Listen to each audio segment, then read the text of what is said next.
법원이 허위로 판단한 조국 딸내미의 고등학교 시절 논문 저자 등재와 서울대 인턴 등 기록 등이 조민이 졸업한 한영 외국어 고등학교 생활기록부 기록에는 여전히 그대로 남아있는 것으로 확인됐습니다. 하지도 않은 일인데 고등학교 생활기록부에 버젓이 남아있으면 안 되겠죠. 그래서 황보승희 국민의힘 의원이 한영외고의 조민의 생활기록부를 정정하라고 요구했습니다. 국민의힘 조민입학 공정화 특별위원회 위원장을 맡은 황보승희 의원은 29일 국회 소통관에서 기자회견을 열고 조민 씨가 부산대 의학전문대학원 입학 시 제출한 경력이 법원과 경력증명서 발급기관에 의해 허위로 확인됐다며 이에 따라 한영외고는 학업성적관리위원회를 구성해 조민 씨의 생활기록부 정정에 착수해야 한다고 촉구했습니다. 한영외고는 조민의 생활기록부를 당장 정정하라. 조국 전 법무부 장관의 딸 조민 씨가 부산대 의전원 입학 시 제출한 경력이 법원과 경력증명서 발급기관에 의해 허위임이 확인됐습니다. 대한병리학회는 지난 2019년 9월 조 씨가 제1저자로 등재한 논문을 취소하고 한국연구재단에 연구 부정행위에 따른 논문 게재 취소를 통보했습니다.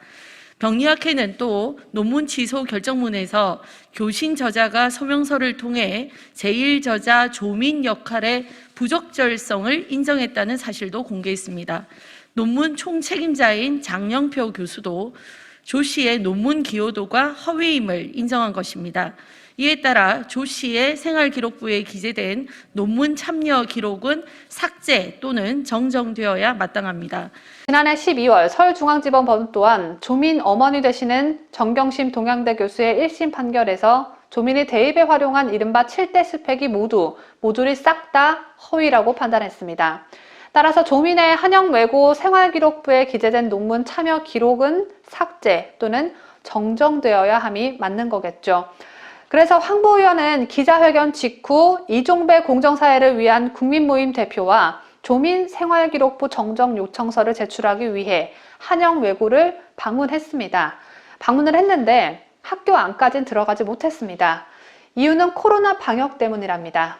학교 안까지 들어가지 못한 황보 의원은 어쩔 수 없이 한영외고 교문 앞에서 학교 측이 공정한 교육 환경을 조성할 의지가 있는지 모르겠다며 권력의 눈치를 보지 말고 제대로 학업성적관리위원회를 구성해 조사하라고 요구했습니다. 대한민국 야당 국회의원을 밖에 세워둔 한영외고 관계자는 황보승희 의원이 학교를 방문한다는 사실을 오늘 아침에야 연락받았다며 코로나로 인한 방역 문제 때문에 외부인이 마음대로 학교를 들어올 수 없어 서류만 건네받았다고 설명했습니다. 한편 아직도 조 의원이 서울시 교육감으로 있는 서울시 교육청은 조민의 논문 작성 및 인턴 활동 생활기록부 기재가 당시 지침에 어긋나지 않아 당장 정정 검토에 들어가기는 무리라는 의견입니다. 졸업생의 생활기록부를 열람하려면 본인 동의가 필요하다는 점도 서울시 교육청이 나설 수 없는 이유로 꼽았습니다. 서울시 교육청 관계자는 29일 재판이 아직 진행 중인 상황이라 최종 확정 판결을 보고 생활기록부 검토 여부를 판단해야 한다는 것이 현재의 입장이라며 기재 당시의 지침을 위반한 사항이 아니어서 사실관계 조사도 쉽지 않다고 말했습니다. 당시 생활기록부 기재 지침이 대체 뭐였길래 한영외고와 서울시 교육청이 이런 태도로 나올까요?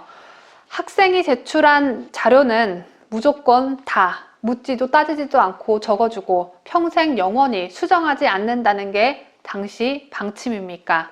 또한 본인 동의가 없으면 생활기록부를 열람할 수 없다는 핑계를 댄 서울시 교육청을 보면 조민을 얼마나 감싸고 도는지를 알 수 있습니다.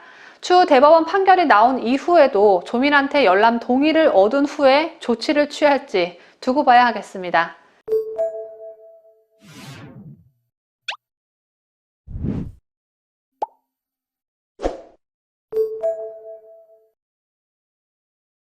우리 정부가 우리가 생산한 주사기와 미국이 확보한 코로나 백신 교환을 추진하고 있는 것으로 알려졌습니다.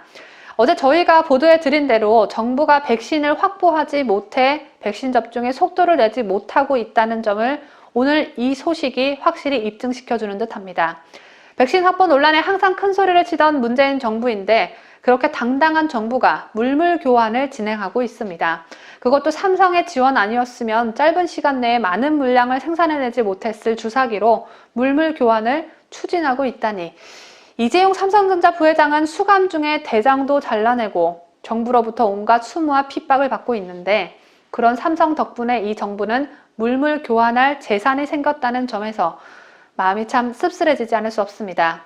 정은경 질병관리청장은 29일 열린 정례 브리핑에서 미국 측의 최소 잔여형 주사기 LDS와 백신 물량 교환을 제안했다는 보도를 확인해달라는 질문을 받고 노바백스 같은 경우도 이제 국내에서 생산을 해야 되기 때문에 원부자재를 수입해야 되고 하기 때문에 해당 국가에 많은 그런 지원 요청과 또 필요한 그런 협상에 대한 내용들을 진행하고 있다는 정도의 답변으로 가름하겠습니다. 저는 항상 정은경 청장의 이 명확하지 않은 말버릇에 화가 납니다. 진행하고 있으면 있는 거지 정도는 또 뭐랍니까? 지난번 국회에서 국회의원들의 질의를 받을 때도 정 청장은 아스트라제네카 혈전 반응 보고가 한 건 정도 있다고 하더니 정도라고 말하는 게 말버릇인가 봅니다. 사망 사례 중에서 한 건 정도가 부검 소견이 보고된 게 있어서 그 부분에 대해서는 검토 예정입니다. 사망 사례 중에서 한 건 정도가 부검 소견이 보고된 게 있어서 그 부분에 대해서는 검토 예정입니다. 그런데 한 나라의 질병 관리를 담당하고 있는 수장이 사실관계를 명확히 보고하기 위해서라도 정도라는 말을 즐겨 쓰는 건 자제해 주셔야 할 듯합니다. 이날 일부 매체는 우리 정부가 미국 측의 국내 업체가 생산한 최소 잔여형 주사기 LDS를 공급하는 조건으로 얀센, 모더나, 노바백스 2분기 백신 물량을 교환하자는 제안을 했다고 보도했습니다. 정은경 청장은 전 세계적으로 백신 수급이 불안정하고 부족한 상황인 것은 맞다며 마치 모든 나라가 우리나라처럼 백신 확보를 못하고 있는 상황인 것처럼 호도했습니다. 그러면서 정 청장은 우리도 범정부적인 그런 역량을 동원해서 백신을 조기에 확보하는 노력을 모든 부처가 다 함께 하고 있는 상황이라고 뒷북을 빵빵빵빵 치듯 말했습니다. 저희는 최대한 그 제약사와 협의하고 또 외교적인 그런 역량 등을 발휘해서 계속 백신을 확보 진행하고 있습니다. 현재까지는 말씀드린 대로 2분기 백신 접종 물량 중에 화이자 백신 700만 회분 그리고 또 아스트라제네카 백신 700만 회분과 또 코박스에서 제공받기로 한 일부 물량에 대해서는 어느 정도 물량이 확정돼서 말씀을 드렸고요. 얀센, 노바백스, 모더나에 대해서는 아직 그 회사에서 백신에 대한 공급 일정 등을 확정 짓지는 못했습니다. 뉴스데일리 베스트는 구독자 여러분의 소중한 구독료를 운영합니다. 여러분의 자발적 구독료 참여를 기다립니다.